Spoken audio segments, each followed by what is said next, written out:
میرا اگر کوئی تعارف یہاں پہ کروائے اور وہ کہے جی یہ وہ ہے ماجد صاحب کے جنہوں نے پرائمری کی ہوئی ہے، اب مجھے یہ بات اچھی نہیں لگے گی. بات نفس الامر میں ٹھیک ہے کہ پرائمری میں نے کی ہوئی ہے، میں کہوں گا ابھی تجھے پرائمری میری نظر آئی ہے، میں نے مڈل بھی کیا ہے، میٹرک بھی کیا ہے، ایف اے بھی کیا ہے، بی اے بھی کیا ہے، ایم اے بھی کیا ہے، عالم کورس بھی کیا ہے، حفظ بھی کیا ہے، تجوید کا کورس بھی کیا، تو اتنے میں نے کورس کیے، اتنے ڈپلومے میں نے کیے ہیں. تو تو نے جو میرا تعارف کروایا تو تجھے یہ پرائمری نظر آئی ہے، ایم اے نظر کیوں نہیں آیا؟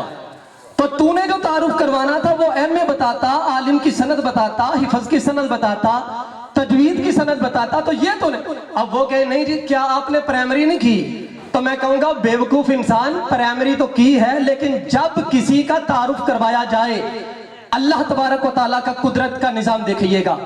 رب ذوالجلال نے زمین بھی بنائی، آسمان بھی بنایا، دریا بھی بنائے، پہاڑ بھی بنائے، ہوا بھی بنائی، درندے بھی بنائے، پرندے بھی بنائے، درخت بھی بنائے، ہر چیز میرے رب نے بنائی ہے. لیکن جب رب نے اپنی ذات کا تعارف کروایا نا تو یہ نہیں کہا کہ وہ رب کے جس نے آسمان بنایا ہے، یہ نہیں کہا کہ وہ رب کے جس نے زمین بنائی ہے، وہ نہیں کہا کہ وہ رب کے جس نے آدم کو بنایا، یہ نہیں کہا کہ وہ رب کے جس نے عیسیٰ کو بنایا، یہ نہیں کہا کہ وہ رب کے جس نے موسیٰ کو بنایا. رب نے فرمایا قد جاءکم برہان من ربکم وانزلنا الیکم نورا مبینا. تمہارا رب وہ ہے جس نے محمد کو مصطفیٰ بنایا ہے. فرمایا رب وہ ہے جس نے اپنی ذات کے اوپر، اپنی تخلیق مخلوق کے اندر.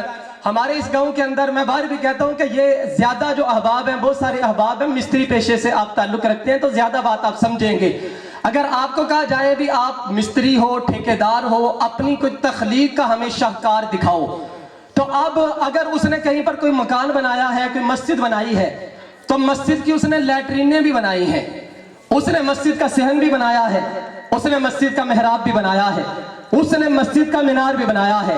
لیکن جب بھی وہ تعارف کروائے گا نا تو یہ نہیں کہے گا چلو آؤ میں تمہیں دکھاتا ہوں میں نے فلان جگہ پہ لیٹرین بنائی ہے. وہ جب بھی تعارف کروائے گا وہ کہے گا آؤ میں نے فلان جگہ پہ جو مینار بنایا ہے میں تمہیں اس کا شاہکار دکھاتا ہوں. وہ جس چیز کو یہ سمجھے گا کہ میری تخلیق کا یہ شاہکار ہے اور میرے کمال کی انتہا ہے اور جس کے اندر میں نے انتہا کر دی ہے، اور یہ سامنے والا دیکھے گا تو اش اش کرے گا، تو یہ بندہ اس چیز کو اپنے فن کے اوپر دلیل کے طور پہ پیش کرے گا. تو بلا مثال و بلا تشبیہ اللہ تبارک و تعالیٰ نے حضرت آدم کو بھی بنایا تھا، عیسیٰ کو بھی بنایا تھا، موسیٰ کو بھی بنایا تھا، یوسف کو بھی بنایا تھا. لیکن جب باری آئی نا اپنا تعارف کروانے کی، فرمایا هو الذی ارسل رسولہ، فرمایا وہ رب ہے کہ جس نے محمد مصطفیٰ کو بنایا ہے. گویا کہ مطلب کیا تھا؟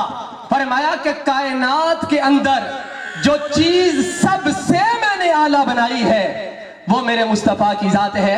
تو اب ہمیں بھی رب ذوالجلال نے یہ انداز بتا دیا کہ جب بھی تم نے مصطفیٰ کا ذکر کرنا ہے، جب بھی تم نے اپنے حبیب کا تعارف کروانا ہے تو تعارف کرواتے وقت یہ نہیں کہنا کہ وہ بشر بن کے آئے تھے. تعارف کرواتے وقت تم نے یہ نہیں کہنا کہ وہ بھی ہماری طرح کے انسان تھے. تعارف کرواتے وقت یہ نہیں کہنا کہ ہمارے بھی ہاتھ ہیں تو ان کے بھی ہاتھ تھے. ارے تعارف کرواتے وقت تم نے یہ نہیں کہنا کہ ہم بھی بولتے ہیں تو وہ بھی بولتے ہیں، بلکہ تعارف کرواتے وقت تم نے یہ کہنا ہے کہ ہاتھ تو میرے بھی ہیں، ہاتھ اس کے بھی ہیں. میرے ہاتھ یہ ہے کہ میں اشارہ کروں تو چھت کا پنکھا نہیں ہلتا، ارے وہ اشارہ کرے تو رب چاند کے بھی 2 ٹکڑے کر دیتا ہے. اگر حبیب کا تعارف کروانا ہے تو پھر حبیب کا تعارف اس طرح کروانا ہے. حبیب وہ ہے کہ انگلیاں تو میری بھی ہیں، ارے انگلیاں اس کی بھی ہیں، لیکن اس کی انگلیوں کا کمال یہ ہے اگر وہ مشکیزے کے اندر رکھے اللہ انگلیوں سے چشمے جاری فرما دیتا ہے. ارے اس حبیب کا اگر تو نے تعارف کروانا ہے، ارے تو نماز پڑھتا ہے، نماز تو وہ پڑھے گا کہ جو نماز تجھے بتا دی گئی ہے، جو تجھے سکھا دی گئی ہے. فرمایا کہ وہ حبیب ہے جو وہ کرے